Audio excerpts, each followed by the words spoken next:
जय हिंद साथियों।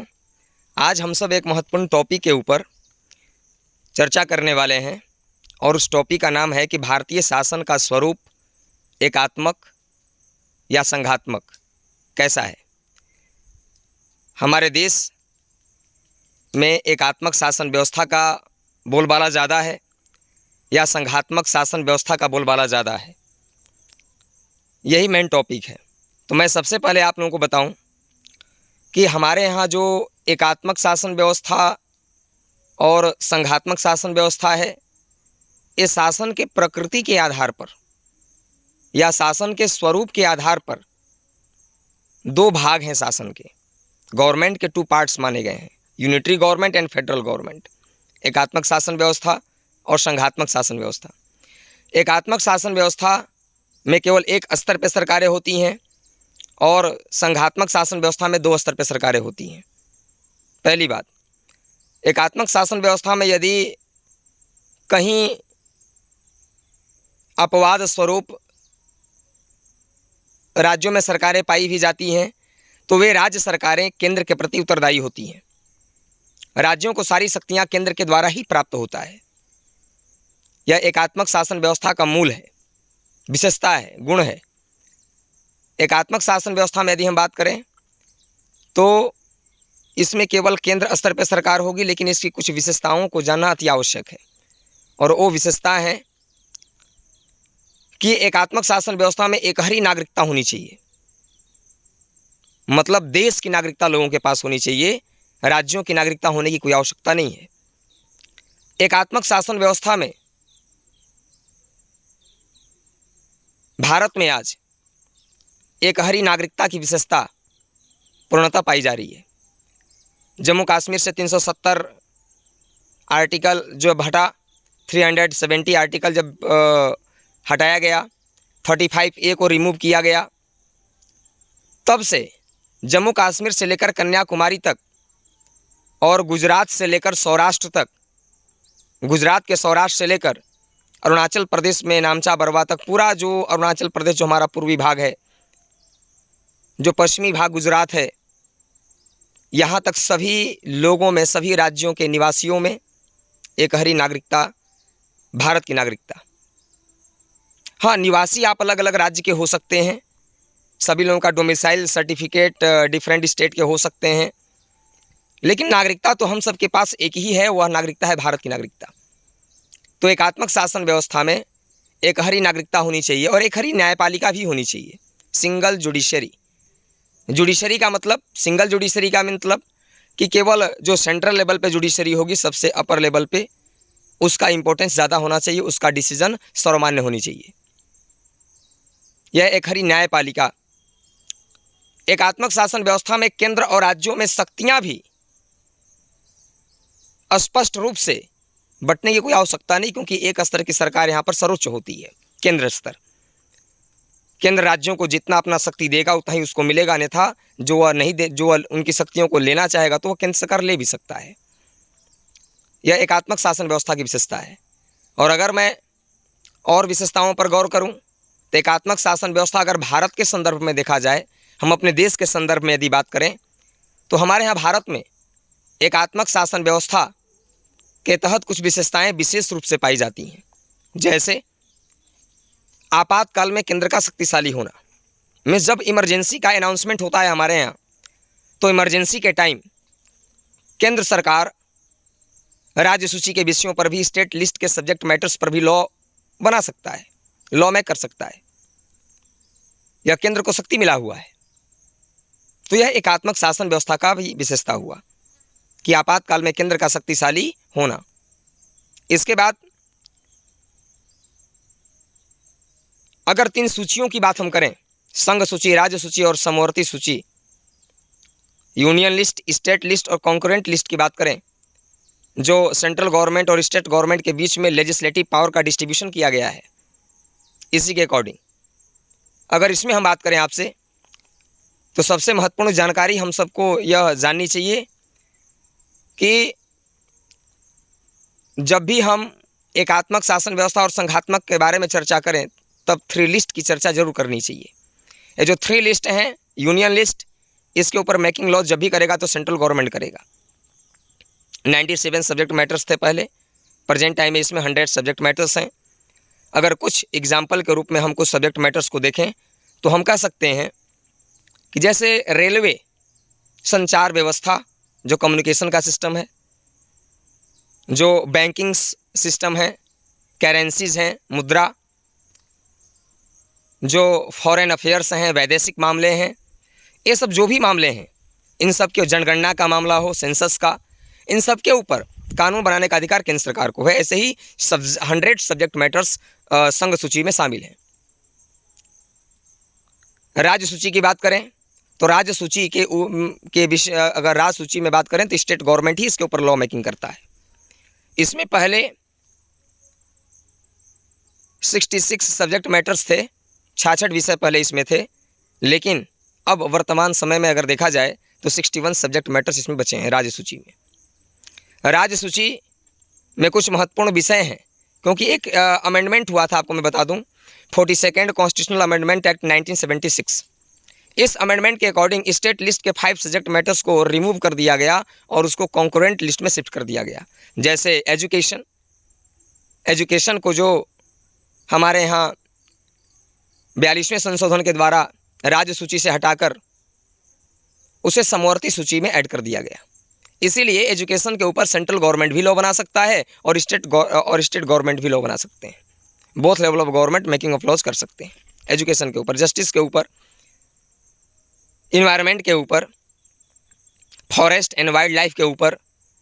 तो ऐसे सब्जेक्ट मैटर्स स्टेट लिस्ट में लाए गए और स्टेट लिस्ट के सब्जेक्ट मैटर्स पर स्टेट गवर्नमेंट ही केवल लॉ नहीं बना सकता, सेंट्रल गवर्नमेंट भी लॉ बना सकता है।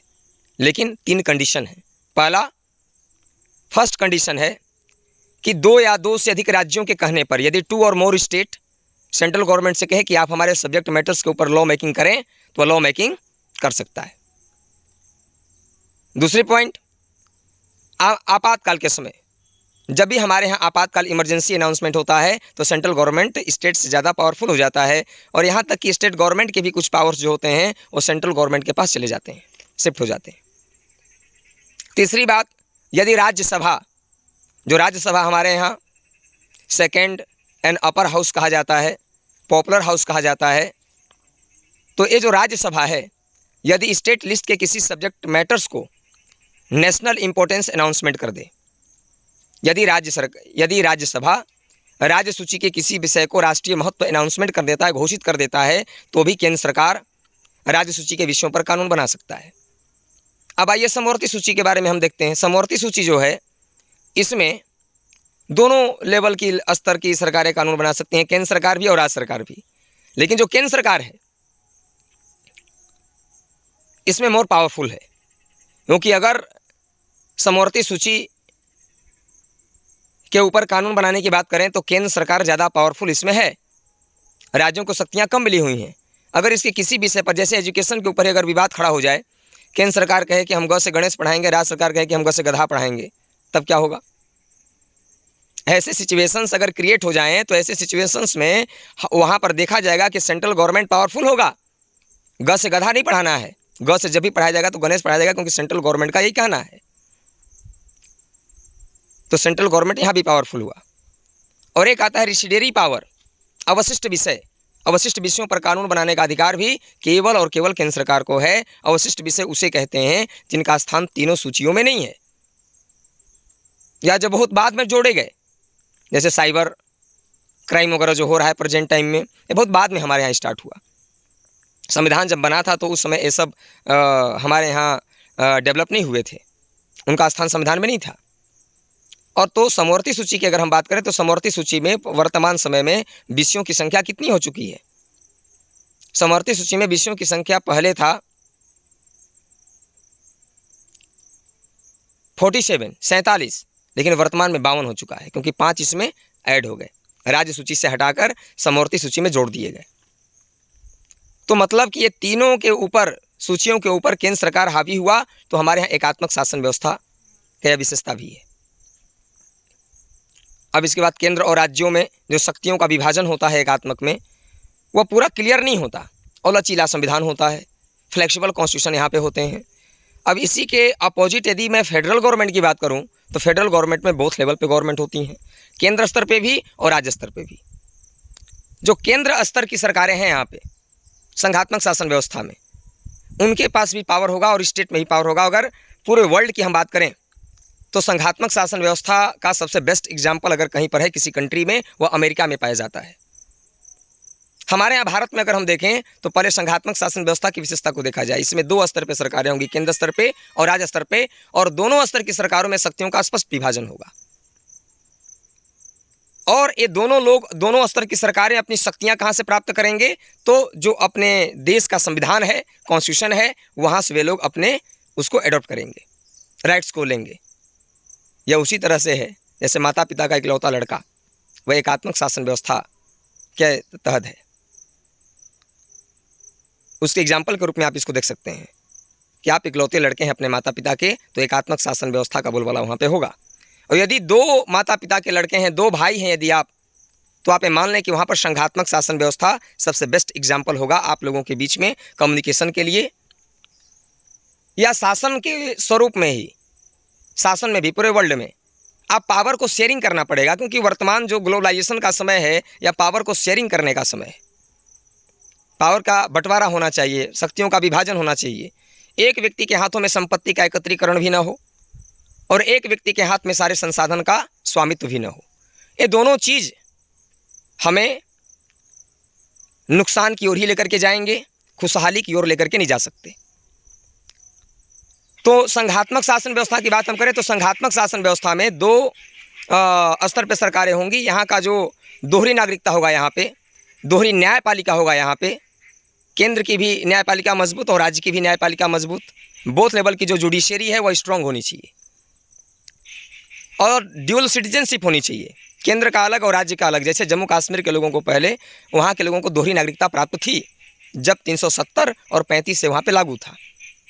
वे भारत के भी नागरिक थे और जम्मू कश्मीर के भी नागरिक थे। तो संघात्मक शासन व्यवस्था में दोहरी नागरिकता होनी चाहिए, दोहरी न्यायपालिका होनी चाहिए, रिटेन कॉन्स्टिट्यूशन लिखित संविधान होनी चाहिए। जहाँ 2 व्यक्ति हों वहाँ कानून, शक्तियों का बंटवारा स्पष्ट रूप से लिखा हुआ होना चाहिए। संघात्मक शासन व्यवस्था में लिखित संविधान के साथ साथ कठोर संविधान भी होना चाहिए। संघात्मक शासन व्यवस्था में यदि कुछ अन्य विशेषताओं के बारे में और हम चर्चा करें तो कह सकते हैं कि यहाँ पर शक्तियों का बंटवारा, separation of power between both level of government, central और स्टेट में पावर का डिस्ट्रीब्यूशन बिल्कुल बराबर होनी चाहिए। और मैं अपने साथियों को ये भी एक चीज़ और बताना चाहता हूँ इसमें कि एक और महत्वपूर्ण विशेषता है यहाँ पर कि रूल ऑफ लॉ, विधि का शासन होनी चाहिए। जहाँ भी 2 व्यक्ति होंगे वहाँ कानून का शासन होना चाहिए, वहाँ किसी एक व्यक्ति का शासन नहीं, वहाँ दोनों की बासाहत होनी चाहिए। दोनों बासा रहेंगे तो लड़ाई कम होगा। पावर का शेयरिंग करना पड़ेगा, क्योंकि पावर शेयरिंग तो प्रेजेंट टाइम में हर जगह इंटर्ड ले चुका है। आप फैमिली मेम्बर्स में भी यदि देखें तो आप अकेले डिसीजन यदि लेते हैं तो उस डिसीजन के प्रति विद्रोह हो सकता है, लेकिन वहीं पे आप शक्तियों को बांट देते हैं, सभी से पूछ कर परामर्श लेकर के यदि आप अपना काम करते हैं तो उस काम में विरोध, अगर काम का रिजल्ट अच्छाई या बुराई दोनों हो तो सभी लोग भागीदार होंगे, इसलिए विवाद की संभावना वहाँ पे कम होती है। संघात्मक शासन व्यवस्था में अगर पावर शेयरिंग की बात करें तो ये तो आप देख लिए कि संघात्मक शासन व्यवस्था वर्ल्ड के, विश्व के बड़े देशों में पाए जाते हैं, जैसे भारत, कनाडा, ब्राज़ील, यूएसए इत्यादि कंट्रीज़ में।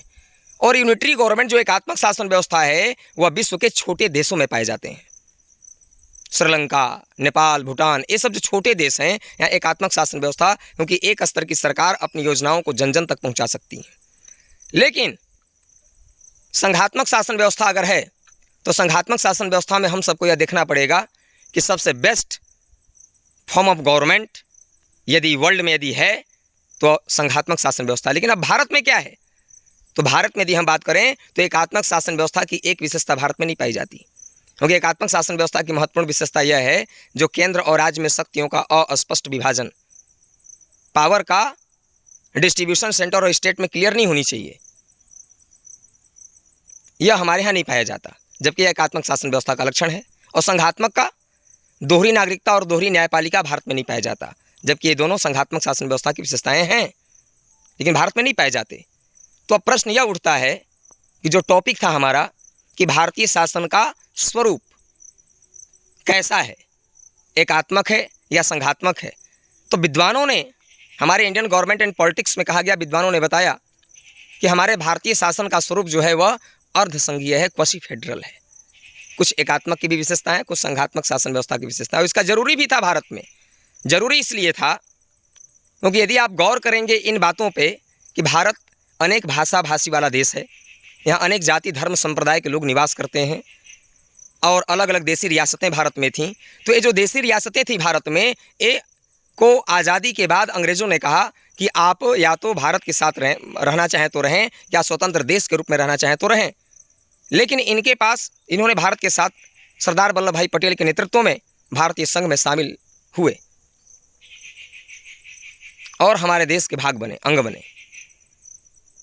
जिसे यूनिट्स ऑफ गवर्नमेंट कहा जाता था। देशी रियासतें कही जाती थीं पहले, उसके बाद वे यूनिट्स ऑफ गवर्नमेंट के रूप में कन्वर्ट हो गए और आज फिर राज्य के रूप में कन्वर्ट हो गए, क्योंकि आज इनके पास सब चीज़ है। अपनी सरकार भी है, भौगोलिक सीमा भी है, यूनिट्स ऑफ गवर्नमेंट के पास भी सॉवरेनिटी भी है, डिसीजन लेने की सुप्रीम पावर भी है इनके पास। इसलिए आज ये संघात मतलब इस राज्य के रूप में जाने जाते हैं। तो आप समझ गए होंगे कि भारतीय शासन का स्वरूप कैसा है। तो अर्धसंघीय विद्वानों ने बताया। एक बात और, भारत की आत्मा जो है, सोल, वह यूनिटरी है, वह एकात्मक है, लेकिन शरीर संघात्मक है।